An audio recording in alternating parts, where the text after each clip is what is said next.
Finance services company limited, जी हाँ, ये company, इसका आईपीओ बाजार में खुला है और खुलने की तैयारी में है। और इस पर करते हैं हम टॉप मैनेजमेंट से मुलाकात। पहले बता दूं आपको, कंपनी ट्रांजैक्शन एडवाइजरी करने का कारोबार करती है और कंपनी की subsidiary real estate, urban infrastructure fund और एसेट मैनेजमेंट का कारोबार करती है। इशू कल खुलेगा, 6 तारीख को बंद होगा। 170 से 180 रुपये की प्राइस बैंड रखी गई है और कंपनी का जो मार्केट कैप है वो है 430 करोड़ का हाई ऊपरी बैंड पर। ये आपके लिए कंपनी की डिटेल्स। आइए मुलाकात करते हैं। हमारे साथ बेहद खास मेहमान कार्यक्रम में हो रहे हैं शामिल। कंपनी के मैनेजिंग डायरेक्टर और सीईओ अमित गोयनका साहब हमारे साथ हैं। गोयनका साहब फाइनेंस सेक्टर में 8 साल से ज़्यादा का अनुभव रखते हैं। इंजीनियरिंग और बिजनेस, 2 आपने सेक्टर्स में डिग्री हासिल की है। गोयनका साहब, बहुत बहुत स्वागत है आपका, धन्यवाद हमें समय देने के लिए। सबसे पहले सर समझाएं, पहले तो ये बताएं, नाइसेस्ट नाम बराबर बोला है ना? एकदम ठीक है। हाँ, मुझे लगा मैंने प्रॉपर बोला है नहीं। ये समझाएं सर, आपकी कंपनी करती क्या, बिजनेस मॉडल क्या है, क्या बिजनेस है आपका?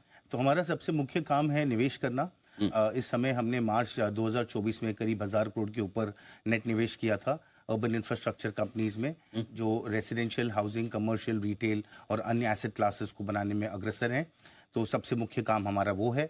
उसके लिए हम कई अलग अलग लाइसेंसेस के तहत काम करते हैं। सेबी कैटेगरी 2 एआईएफ लाइसेंस है, गिफ्ट सिटी में आईएफएससी लाइसेंस है और हाल ही में हमने दुबई में डीआईएफसी लाइसेंस भी लिया है। तो सबसे मुख्य काम हमारा वो है, जिसके चलते हम अर्बन इंफ्रास्ट्रक्चर प्रोजेक्ट्स देश में अन्य शहरों में उनको हम कैपिटल प्रोवाइड करते हैं और उनको कंप्लीट करने में हम मदद करते हैं। उसी के चलते जो एडवाइजरी सर्विसेज है वो वहाँ पे उसके साथ में जुड़ती है।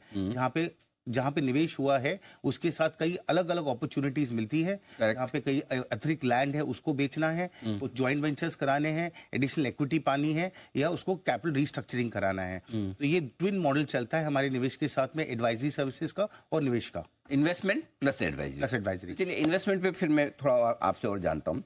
तो इन्वेस्टमेंट आप अपनी कंपनी के खुद के फंड्स का करते हैं या आप इन्वेस्टर से पैसा लेकर उनके बिहाफ पे निवेश करते हैं, कैसे करते हैं?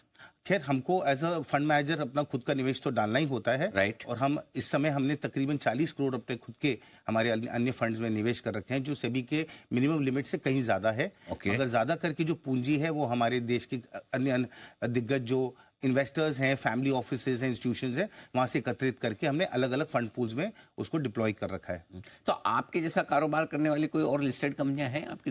सर, हमारे हिसाब से ये, ऑफ कोर्स मेरे हिसाब से तो ये फर्स्ट लिस्टेड कंपनी होगी जो प्राइवेट कैपिटल मैनेज करती है, एआई फंड मैनेज करती है। मगर मेरे हिसाब से अगर हम देखें तो बैंक्स लिस्ट हो चुकी है, म्यूचुअल फंड लिस्ट हो चुके हैं। अब ये जो तीसरा दौर चल रहा है, यहाँ पे हमारे जैसे प्राइवेट मैनेजर्स लिस्ट होंगे, तो ये पूरा का पूरा जो समावेश है कैपिटल मैनेजमेंट का, अब ये पब्लिक डोमेन में आता दिखता है। तो एआईएफ के जरिए दूसरे इन्वेस्टमेंट्स को मैनेज करने वाली कंपनियां अब लिस्ट होने की तैयारी, तो आपकी अपनी तरह की एक पहली कंपनी होगी, ये कह सकते हैं।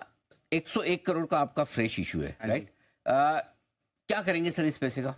सर, इसका 3 भाग कर रखे हैं। पहले जो भाग है, जो हमको अतिरिक्त लाइसेंसेस लेना है, हमको गिफ्ट सिटी में अतिरिक्त लाइसेंस लेना है, हमको डीआईएफसी में लाइसेंस लेना है। इस तरह के लाइसेंस सर? तो हम कैटेगरी 2 लाइसेंस लेते हैं। जैसे हम विदेशी मुद्रा लेते हैं गिफ्ट सिटी से, तो हमको वहाँ पे IFSC, international financial services authority से अप्लाई करके लाइसेंस लेना होता है। तो उसमें काफी अच्छा खासा निवेश लगता है। वैसे अगर हम डीआईएफसी में लाइसेंस लेंगे तो उसमें वहाँ भी अच्छा खासा निवेश लगता है, बिकॉज वहाँ पे जो मिडल ईस्ट और यूरोप के इन्वेस्टर्स हैं वो डीआईएफसी में बैठे हैं और वहीं से आना चाहते हैं भारत में। तो वैसे ही हमको मॉरिशस और अन्य शहरों में हमको लाइसेंसेस लेने होंगे, वहाँ पे लोग बिठाने होंगे, सब्सटेंसेस क्रिएट करना होगा, ताकि जो नेक्स्ट $1 बिलियन की हमारी जो जर्नी रहेगी वो विदेशी मुद्रा और देशी मुद्रा दोनों को का समावेश करके हम अपना जर्नी चार्ट कर पाएंगे। तो आपको कमाई 2 तरीके से होती है। हाँ जी। एक, आप जो भी इन्वेस्टमेंट कर रहे हैं उस पर आपका जो पैसा बन रहा है। हाँ जी। दूसरा, आप जो भी अपने क्लाइंट्स को एडवाइस कर रहे हैं उनसे जो फीस ले रहे हैं। हाँ जी। तो आपका जो रेवेन्यू है 42 करोड़ का, उसमें क्या बाइफर्केशन है, कितना आपका किस सेगमेंट से आता है और आगे ये किस तरह का बिजनेस रहेगा? तो आप देखेंगे कि तकरीबन 70% जो रेवेन्यू रहा है वो एडवाइजरी का रहा है और पिछले साल मार्च में, और 30% जो है वो फंड मैनेजमेंट से रहा है, जहां हमारी रिकरिंग फी है ये। तो अगर मैंने 1000 करोड़ पिछले साल लगाया और अगर वो दुगना हो रहा है या चौगुना हो रहा है, तो उसका 1.5 से 2% मुझे वो सालाना मिलता रहेगा। वो मेरा एसेट मैनेजमेंट फी है। तो तकरीबन 1/3 हिस्सा वहां से आता है।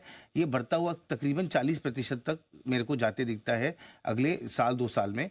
तो एसेट मैनेजमेंट फी 1/3 से 40% तक रहेगी और एडवाइजरी फी जो है वो 50 से 60% तक बनी रहेगी। तो इन केस गोयनका साहब, दोनों केस में आपको आ तो फीस रही है। हाँ जी। इन्वेस्टमेंट आप दूसरों के बिहाफ पे करते हैं, राइट? हाँ जी। या खुद के इन्वेस्टमेंट पे भी, जैसे आपने कोई आज इन्वेस्टमेंट किया, 3 साल बाद आप 5 साल बाद बेच रहे हैं तो उसमें बड़ा पैसा बनता है, वो इनकम भी आती है? वो 100% होगी, जिसको हम कैरिड या प्रॉफिट शेयर बोलते हैं। क्या कहते हैं? प्रॉफिट शेयर या carried interest. Carried interest, okay. Profit share में ऐसा होता है जी कि हमारे सारे फंड लाइफ करीब 5 साल के होते हैं।